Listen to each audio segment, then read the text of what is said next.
so important? Because this is one of the things that really confuses me about America. Why religion is so important. Oh gosh.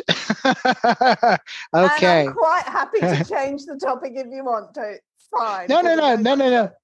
that's No. I'm not afraid of any question. So that's a good question. I think it's a wonderful probing question. So I think that there's a lot of reasons. I think that one of the reasons is as humans, we don't like change, and we like to maintain the status quo and normalcy as much as possible.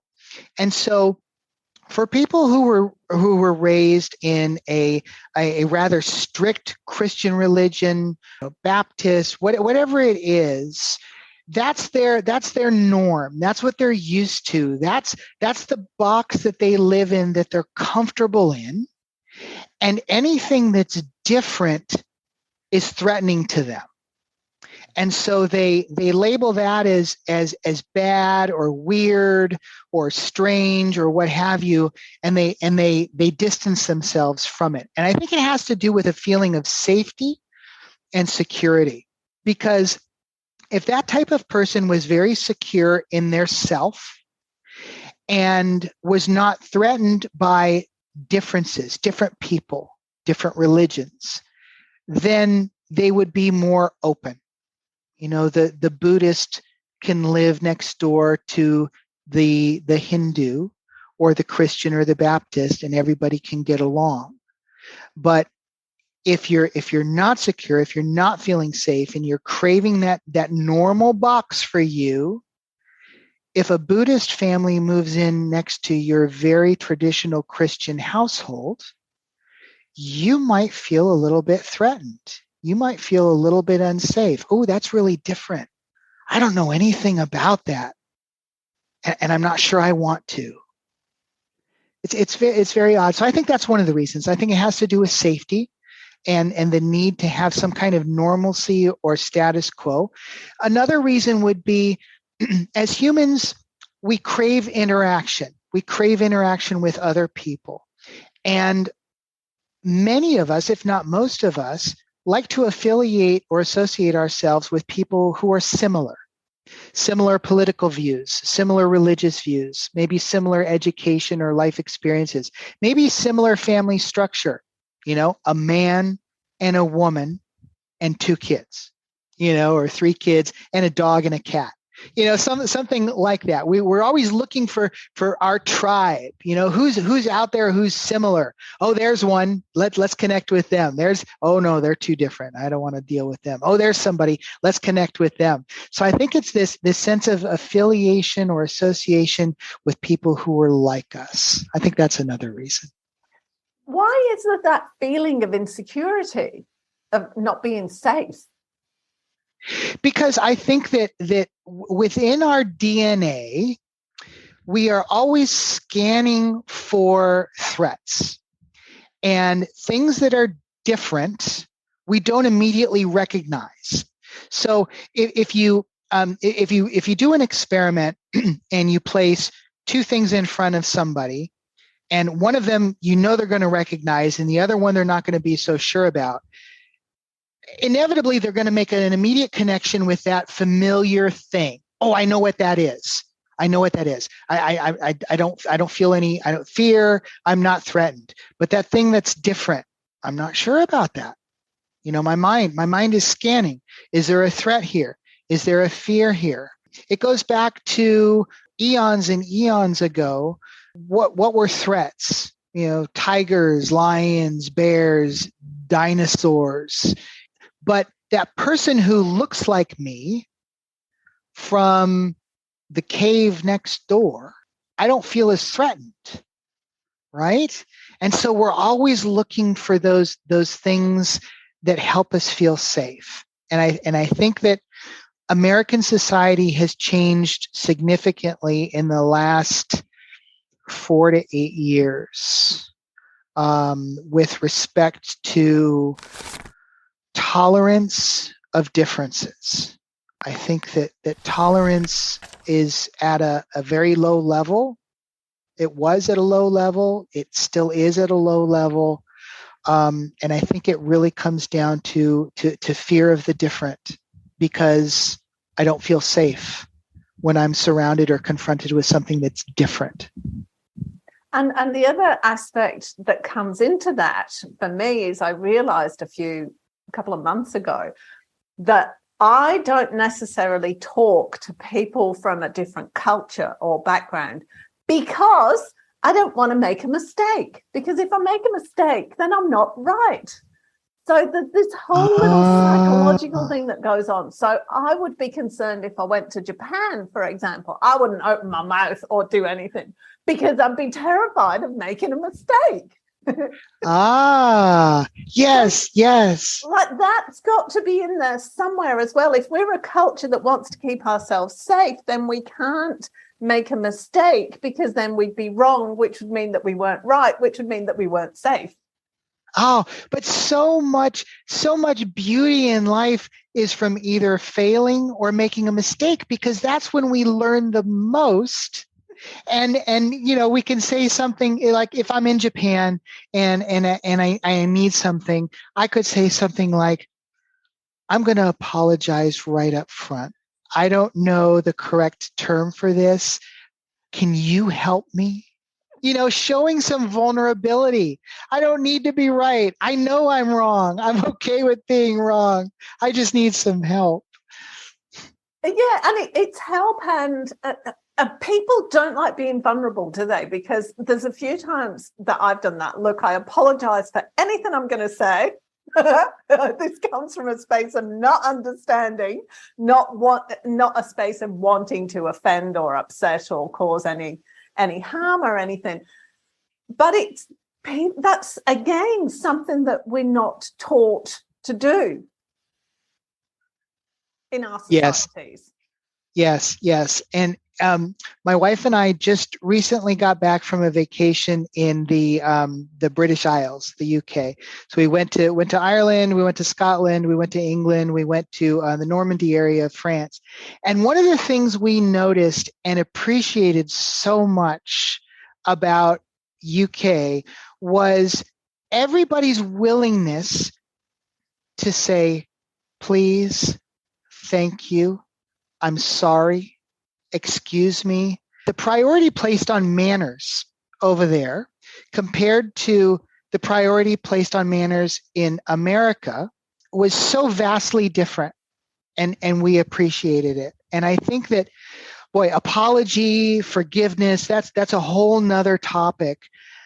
And I think that apology, even just a simple sorry, excuse me, my apologies, can mean so much. It's an expression of our humanness, which I think is a beautiful thing.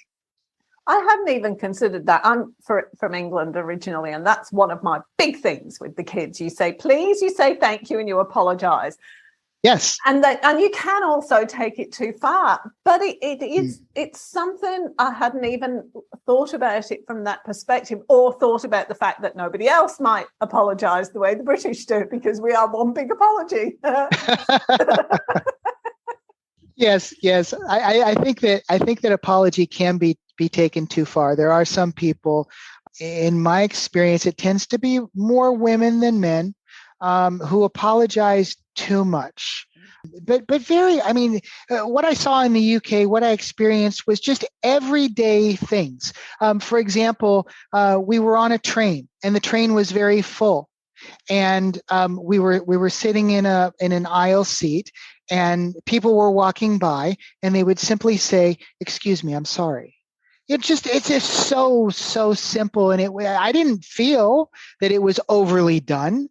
Like, you didn't bother me, you don't have to apologize. No, my thought was, wow, isn't that refreshing? Isn't that nice? Wow, manners matter. Isn't that cool? I'm terrible for pulling people up for not saying please or thank you. Like, when somebody bumps into me, well, a sorry would be very nice.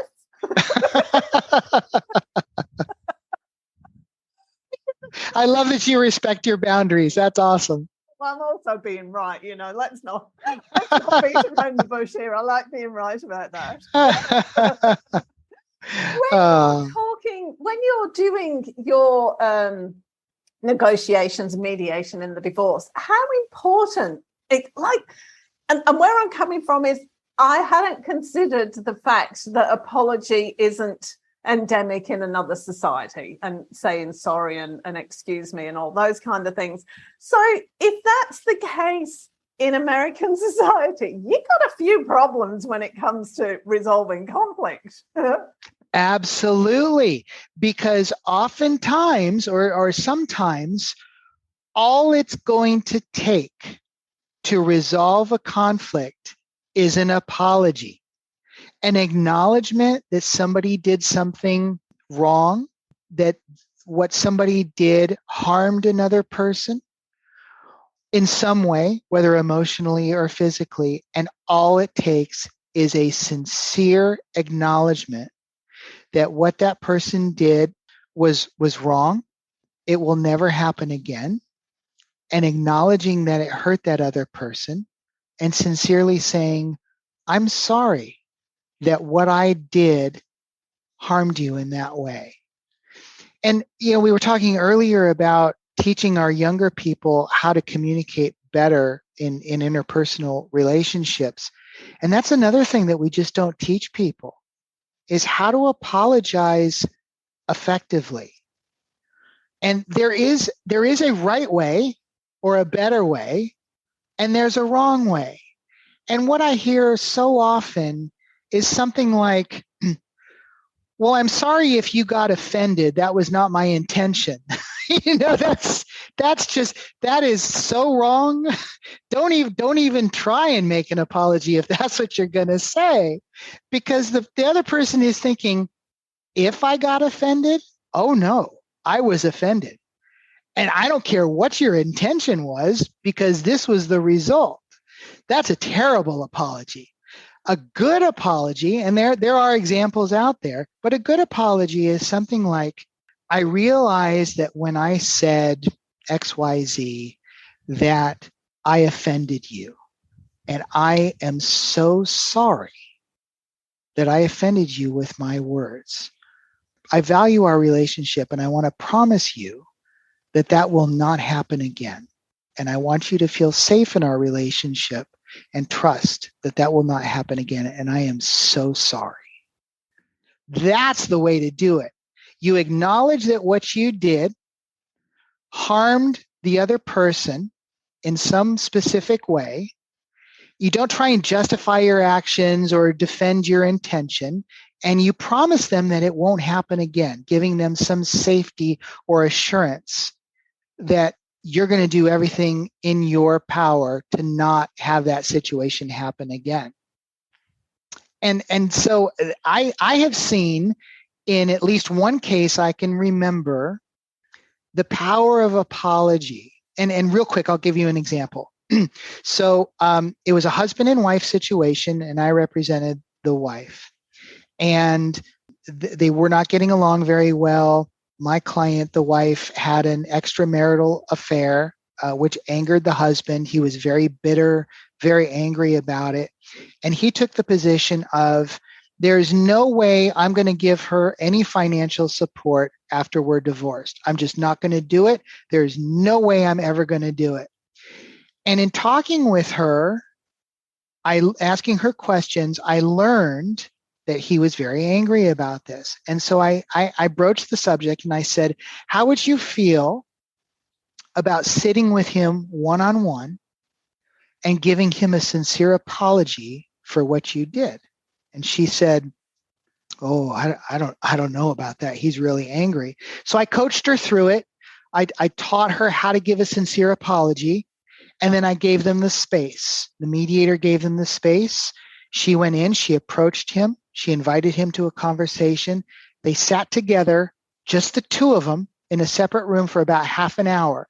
And she came back to the room where I was and the mediator was, and she said he appreciated the apology and he agreed to help me with giving me some financial support after our divorce. And I'll never forget the mediator, very, very experienced mediator here in Central Florida, turned to me and he said, AJ, I just saw the value of that degree you got from Pepperdine University. He says, I've never seen anybody do that. Wow. I'm still kind of reeling a bit about the apology thing. I cannot understand that. And so having to teach somebody to apologize seems alien to me, because to me, apology is part of taking responsibility. Yes. So if you don't apologize, then you cannot ever take responsibility for what's happened. That's right. And that's a huge part of an apology. And so many people get it wrong. They miss that whole part of taking responsibility for what happened. They want to put it off on the other person. Sorry if you got offended. Sorry if you got hurt. It's like, well, just acknowledge that you contributed to that person's feeling. Acknowledge what you did. Take responsibility for what you did. And so many people just miss that part. And I saw it, or I see it in certain online personalities where they're quite offensive in what they say. And they go, well, it's not my fault if you took offense at that. That's all with you. Kind of missing the point there. Yes, absolutely. And that's another thing that I don't think we teach our young people. And that is, when you're in conflict with somebody else, so often is the case that each person contributed something to that conflict. Rarely is it ever just one person.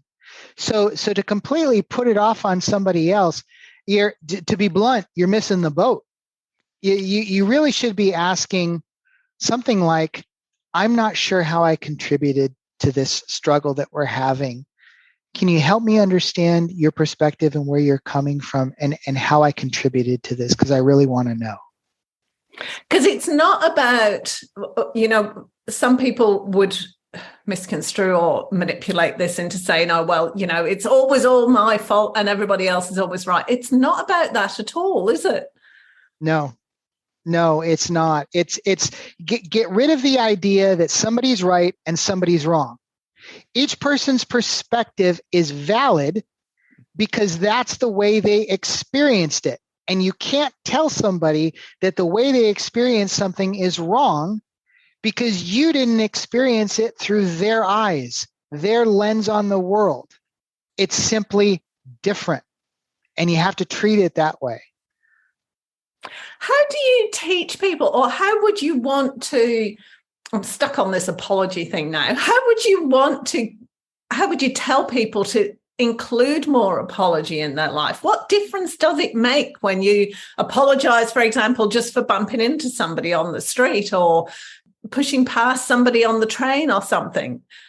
Okay. So the first criteria or factor, in my opinion, would be the relationship. How much do you value the relationship?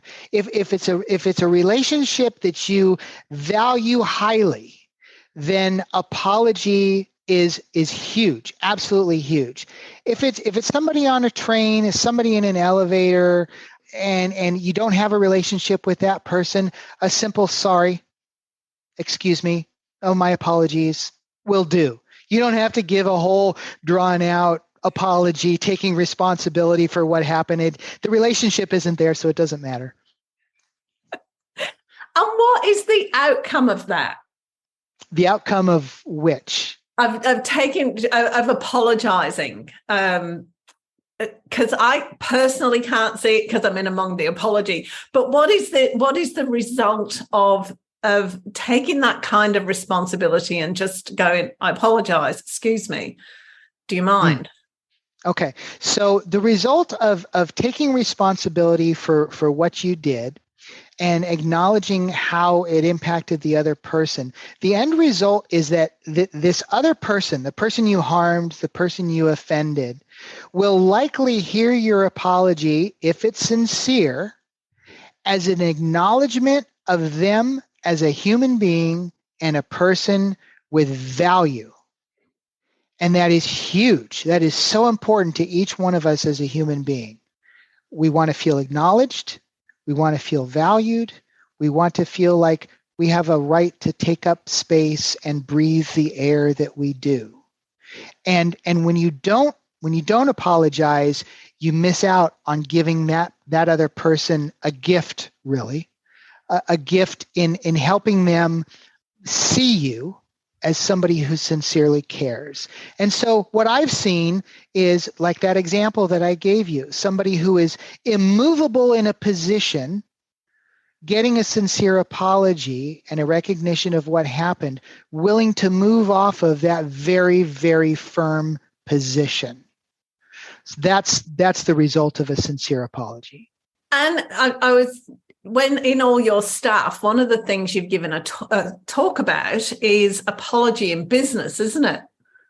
Yes. Talk to me about that. So it's very, very similar. And I think that there's a significant movement in business today to what I would sum up as valuing employees and a workforce more than we used to.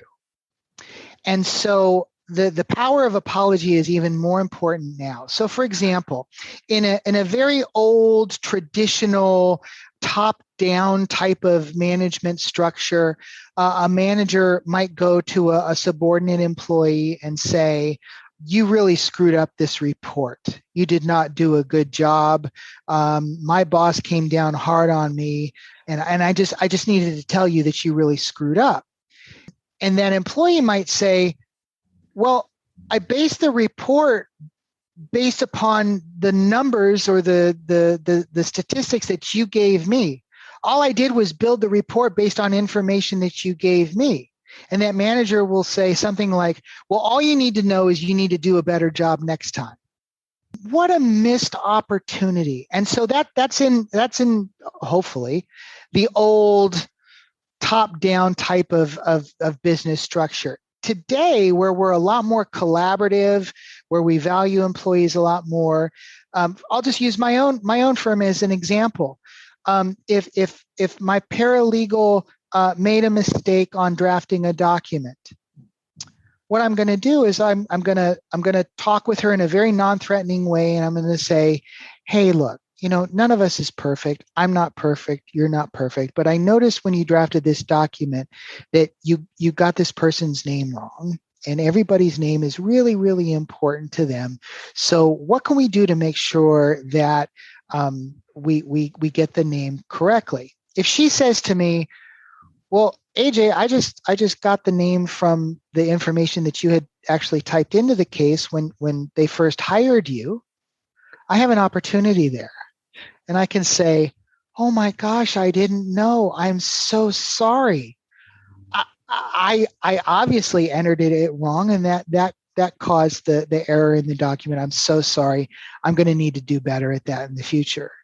I mean, that really, really helps my employee, my paralegal, feel like, I'm a valued person in this firm, and I'm important, and he cares enough about me to talk to me in a human way, as opposed to, "You idiot, you screwed up, don't do it again." I mean, that's just not the right way to treat people. So it's huge in business. Absolutely. It's also about being an example as well, isn't it? Because it does come from, my reaction would have been, "Oh, oopsies, screwed up there." Uh-huh. All right, off you go. Yes. I love your comment about being an example, because one of the things I teach my clients is mirroring the type of behavior they want to see from their partner, their spouse. So I'll use another example. If you want your spouse to be more calm when you're talking about something difficult, then don't raise your voice, don't yell, don't shout, don't cross your arms, don't pound your fist. If they're sitting down, don't stand up and look down at them.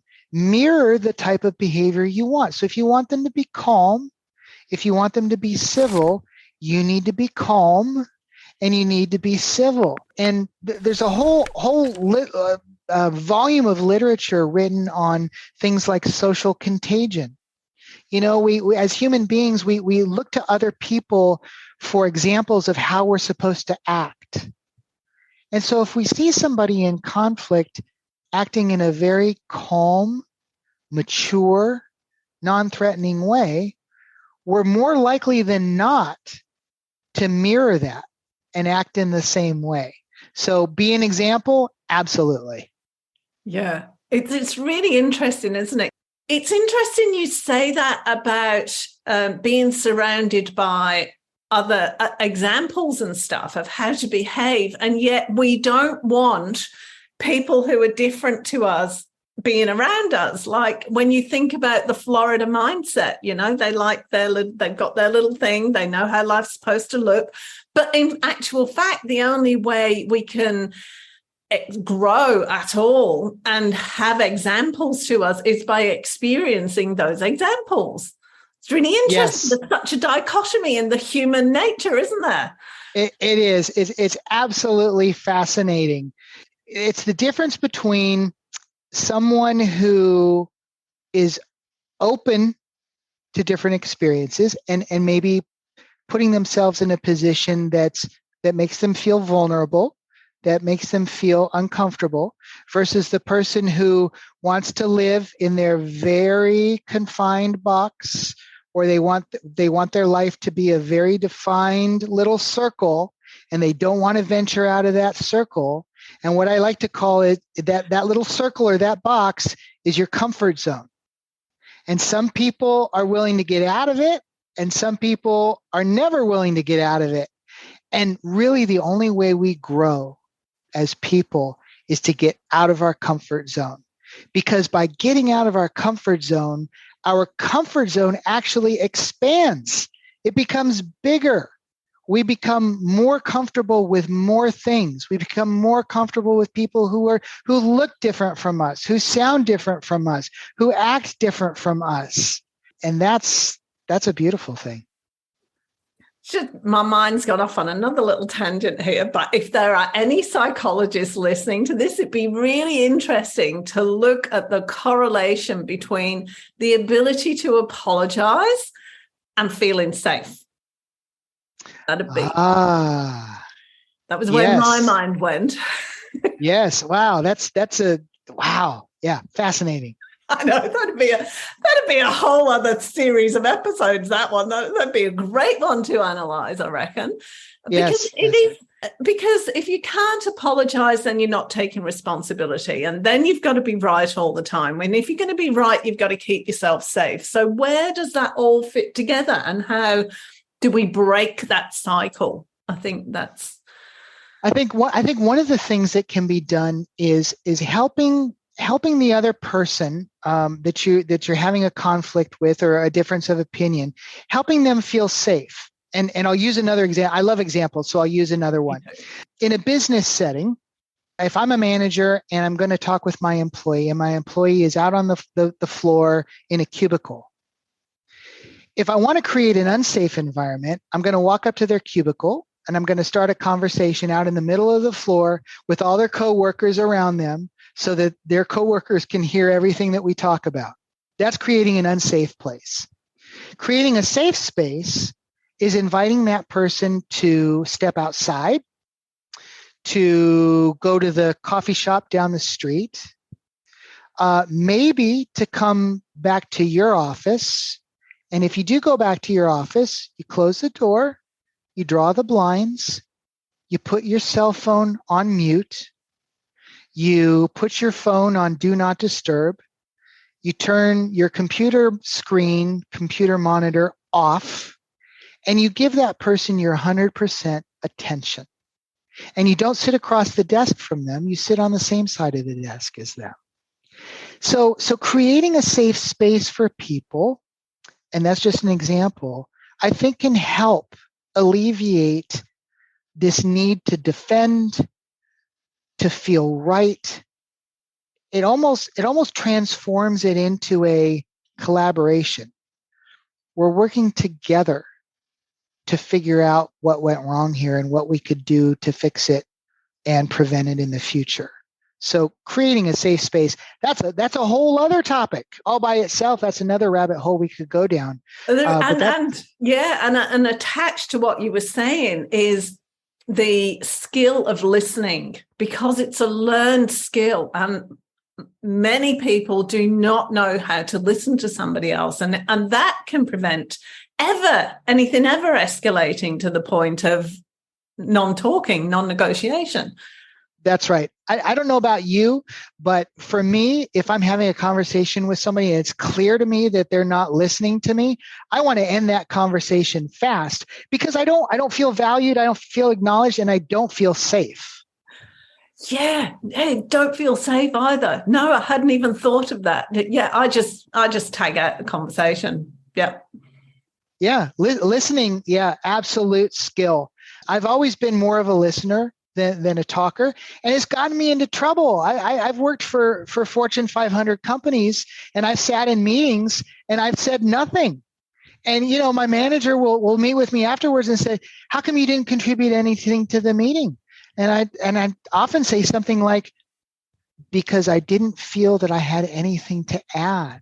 We had a great discussion, and I just didn't need to hear myself speak, and you didn't need to feel my hot air coming out of my mouth." But it's almost like if you're quiet and you're listening, people feel threatened. Like, what's going on inside that mind behind those eyes? Why isn't he saying anything? I feel really unsafe because I can't figure out what he's thinking. And I've had people tell me that as well. I can't figure you out, AJ, and that makes me really uncomfortable. And I say, well, I'm more of a listener than I am a talker, and I'll certainly share my contributions when I think I have something valuable to add. We better wrap it up there. Thank you so much. This has been an absolute joy. Oh, it's been absolutely fantastic, Karen. It's been wonderful. So much fun. We've gone so far over. This will be split into 2 episodes. Wonderful. Yeah, thank you. Thank you so much, and enjoy the beautiful weather you've been having there in Australia. If you enjoyed this episode, be sure to subscribe so you're notified when a new episode is posted, and rate and review this podcast and share it with your friends, please. Thanks so much for listening, and I hope you're leaving with some great ideas that can make a difference in your everyday life. Until next time.